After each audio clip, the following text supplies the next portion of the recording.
আসসালামু আলাইকুম।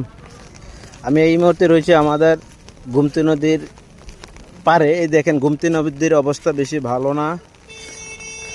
বিপদ সীমার উপর দিয়ে পানি বয়ে যাচ্ছে। তো আমি সামনে যাচ্ছি, দেখা যাক।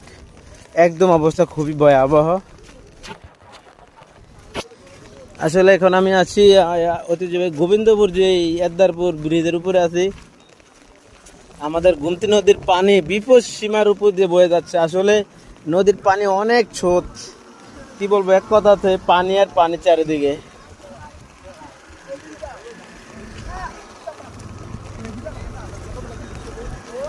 আসলে নদীর পাড়ে আসার পরে আমার এই এতক্ষণে অনুভবটা হলো, আসলে বিপদ মানে বিপদ সীমানা, এর উপর দিয়ে পানি বয়ে আসছে।